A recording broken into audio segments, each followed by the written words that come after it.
Graça e paz a todos. Estudaremos a lição de número 6, cujo título é A Bíblia como guia para a vida. A palavra de Deus é aquela que nos guia em toda a nossa caminhada. Nós vamos ver que na tela nós temos os tópicos e subtópicos, bem como os objetivos a serem alcançados no estudo dessa lição. No tópico 1, nós temos a Bíblia é um alicerce para a vida. No tópico 2, a Bíblia nos torna pessoas sábias. E no 3, a Bíblia e a prudência para a vida.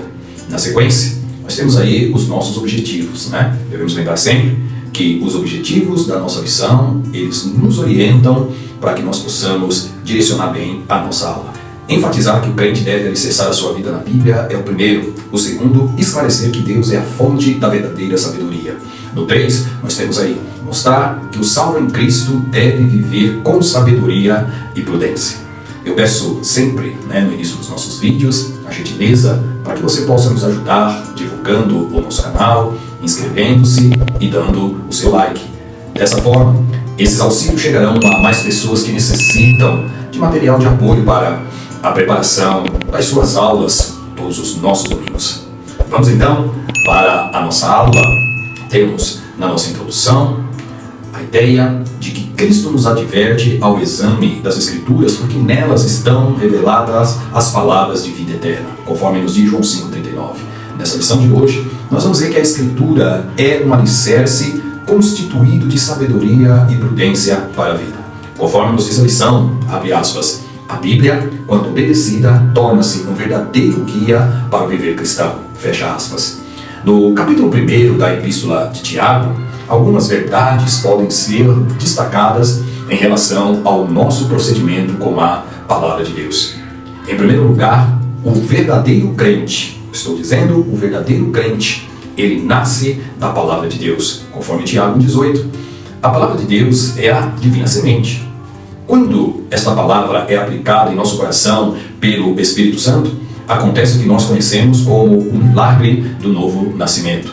É mediante o Espírito Santo que há este novo nascimento. É ele que nos convence do pecado, da justiça e do juízo. Nós recebemos, portanto, uma nova natureza e também uma nova vida. Em segundo lugar, nós podemos dizer que o verdadeiro crente, ele acolhe a palavra, conforme Tiago 21. Há uma preparação própria para receber a palavra. Nos diz Tiago, pelo que despojando-vos de toda sorte de imundície e de todo vestígio do mal. A palavra de Deus é comparada a uma semente e o coração do homem a um solo. Antes do agricultor lançar a semente, ele precisa preparar a terra. E Jesus falou acerca de 4 tipos de solo, que é o solo endurecido, o solo superficial, o solo cheio de pedregulhos e o solo frutífero. Mateus 13, do 1 ao 23. Antes de acolhermos a palavra, precisamos remover a erva daninha da impureza e da maldade. Também é requerida uma atitude correta para receber a palavra. Recebei com mansidão a palavra em vós implantada. A mansidão é o oposto da ira, conforme Tiago 19. É necessário adubar o terreno para que a semente frutifique. A palavra deve ter raízes profundas em nossa vida. Nós aceitamos de bom grado a transformação que Deus opera em nós através da palavra. Tiago, ele ainda vai falar acerca do resultado da percepção da palavra. Ele nos diz, o qual é poderosa para salvar as vossas almas.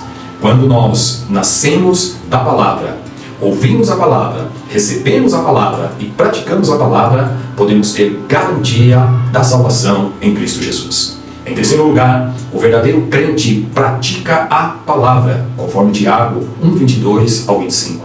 Não basta ouvir e ler a palavra. É preciso, obviamente, praticar esta palavra. Não basta apenas o conhecimento da verdade, é necessário também a prática da verdade. Viver e praticar, não é mera teoria. Muitos crentes marcam a Bíblia, mas a Bíblia não os marca. Há grandes benefícios em se praticar a palavra. Primeiro, quem pratica a palavra conhece a si mesmo. Tiago 23:24. A palavra aqui em Tiago é comparada não com a semente, mas com o espelho. O principal propósito do espelho é o quê? O autoexame. Quando nós olhamos para dentro da palavra e compreendemos o que ela diz, nós nos conhecemos a nós mesmos, os nossos pecados, as nossas necessidades e tudo o que há dentro da nossa alma. Ninguém olha no espelho e logo vai embora sem fazer nada. Quando nós olhamos no espelho, o propósito é saber como estamos. Se nós não penteamos o cabelo, nós vamos pentear. Se nós não lavamos o rosto, ou se a roupa está suja, nós vamos olhar no espelho e verificar como essas coisas estão. Quando nós olhamos no espelho, nós descobrimos que tipo de pessoa nós somos e como nós estamos. Há alguns perigos quanto ao espelho que precisamos evitar. Devemos evitar olhar apenas de relance no espelho. Muitas pessoas não estudam a si mesmos quando leem a palavra. Muitas pessoas leem a Bíblia todo dia, mas não são lidas por ela, não a observam.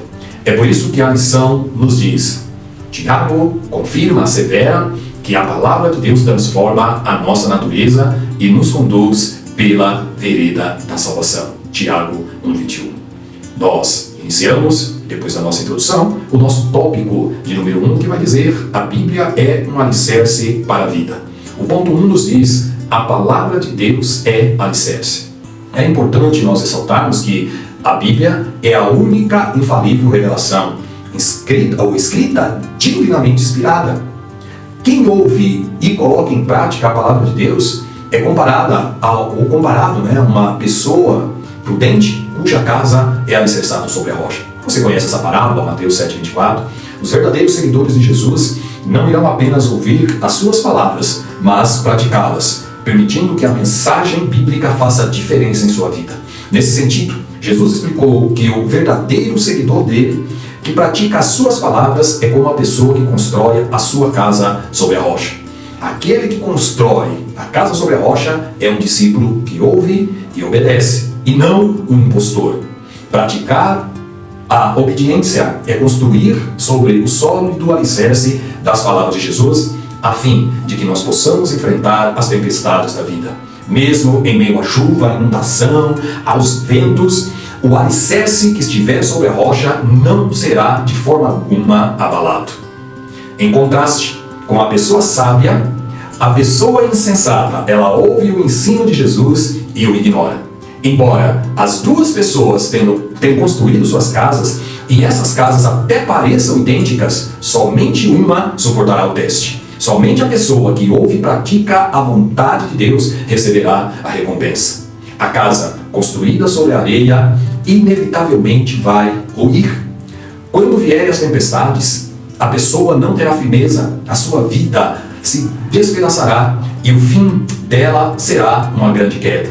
O juízo final, ou seja, a destruição e, por último, a separação eterna de Deus. Assim, como o caráter é revelado pelos frutos, a fé é revelada através das tempestades. A pessoa sábia que procura agir de acordo com a palavra de Deus edifica a sua vida de forma que ela possa suportar qualquer dificuldade ou problema. Estamos enfrentando uma pandemia muito grande e muitas pessoas desanimaram, pararam na caminhada. Mas quem está alicerçado na rocha permanece firme. Nós devemos nos atentar que será o alicerce e não a casa propriamente dita que determinará o que acontecerá no dia do juízo final. O resumo desse grande ensinamento sobre a casa construída sobre a rocha é que nem as crises dessa vida e nem a eternidade poderá abalar quem está firmado em Cristo Jesus e na sua palavra. O ponto 2 vai nos dizer: a palavra de Deus é luz. O mundo antigo não conhecia a iluminação, claro, como nós conhecemos hoje. Era comum as pessoas carregarem consigo pequenos potes de cerâmica contendo óleo, e a luz dessas lamparinas iluminava apenas o próximo passo do caminho. Não vemos, aplicando essa questão espiritualmente, na nossa caminhada nós não vemos o percurso todo de uma só vez, pois quando seguimos a palavra, caminhamos pela fé, um passo de cada vez sendo iluminado pela palavra. Cada ato de obediência mostra o passo seguinte e, por fim, chegamos ao nosso destino final, a eternidade. Dizem que vivemos numa era esclarecida, mas, na verdade, vivemos em um mundo coberto de trevas. conforme as passagens que aparecem aí na tela. E somente a luz de Deus pode nos guiar pelo caminho certo. Se obedecermos a palavra, continuaremos andando na luz. 1 João 1, do 5 ao 10. A palavra de Deus é lâmpada e também é luz, conforme nos diz o verso 105 do Salmo 119. Ela revela-nos coisas sobre Deus e sobre nós mesmos, que do contrário não conheceríamos. Ela mostra-nos o que está errado e o que é perigoso. Ela guia-nos em nosso trabalho e caminho. Na verdade, o mundo seria um lugar muito mais sombrio sem esta palavra, que é a luz para este mundo. A palavra é uma lâmpada que podemos levantar para nós e tomar em nossas mãos para o nosso uso particular, conforme Provérbios 6:23. O mandamento é a lâmpada que continua a queimar com o óleo do Espírito. Ela é como as lâmpadas do santuário e a coluna de fogo para Israel. O uso que sempre nós devemos fazer desta palavra, qual é? Ela deve ser não só a luz para os nossos olhos, mas deve ser tal que encha as nossas mentes. Ela deve ser a lâmpada para os nossos pés e luz para o nosso caminho, para nos guiar na correta arrumação de nossa vida e na escolha do nosso caminho. E também guiar-nos os nossos passos que damos neste caminho que trilhamos aqui nesta terra, para que não tomemos um caminho falso, nem demos um passo errado neste caminho correto. Assim, somos e devemos ser realmente sensíveis à bondade de Deus conosco em nos conceder essa lâmpada e essa luz quando a tornamos o guia de nossos pés do nosso caminho. No Salmo 119, o salmista ele ilustra a vida como sendo um caminho e a palavra de Deus como sendo a luz que nos ajuda a seguir o caminho correto. A luz das Escrituras, conforme nos diz a palavra do Senhor, ela dissipa a escuridão espiritual e nos conduz em segurança pelo caminho da vida eterna. É por isso que o nosso Senhor, ele disse: eu sou a luz do mundo, quem me seguir jamais andará em trevas. João capítulo 8, verso 12. E também Paulo, ele vai ensinar que devemos andar como filhos da luz. Efésios 5:8. O que ele quer dizer? Afastados da prática do pecado, conforme 1 João 3:8. No tópico de número 3, nós vamos ver que a palavra de Deus é imutável.